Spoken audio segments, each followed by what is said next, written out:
Hi, I'm Brady Ellison, and in this expert series I'm going to show you stance and posture. And what this is going to allow us to do is start a very solid shooting foundation.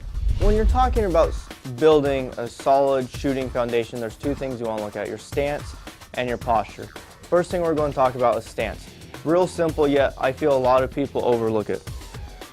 So when you're talking about stance, I'm going to address the camera as my target, and I have some lines on the ground. One is the shooting line and one is going towards the target at a 90-degree angle.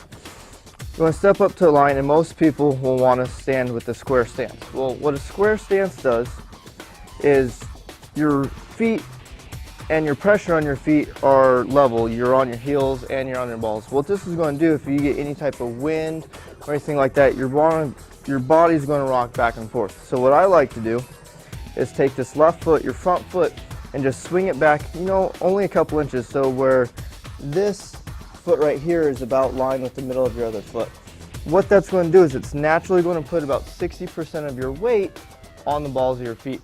And that's just going to give you a nice solid foundation, and it's going to get to where you're not going to rock back and forth. If the wind blows, you're going to stay there a lot more steady than if you have that square stance and your pressure is both on the balls and the heels of your feet. So just open up that stance just a little bit. It's going to open your hips up, and that's going to start you for a nice solid foundation.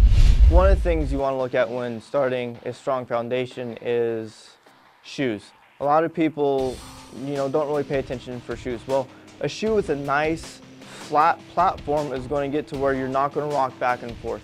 A lot of shoes will have a sole or something that's not really stiff, but at the front of it, like where your toes are, curl up a little bit. Well, that's going to do is you're naturally going to want to curl to that spot. So you're going to get a lot of rocking back and forth. So any type of shoe that has a flat sole are going to be good to shoot in. So now that we have our nice open stance, we're going to talk about posture a little bit.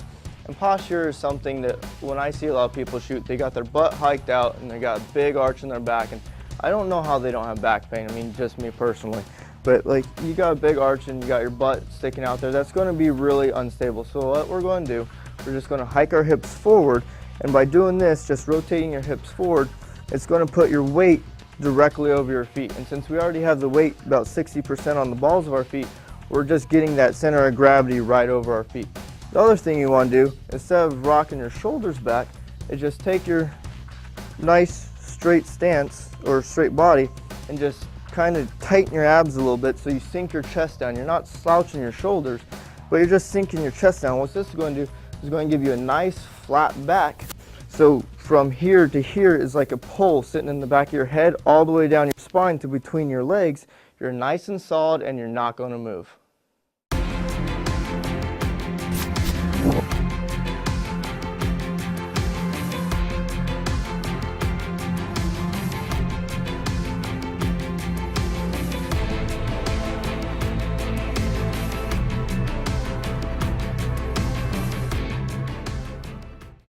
In this series, we talked about how to build that solid shooting platform through stance and posture. And now you're going to step up to the next level.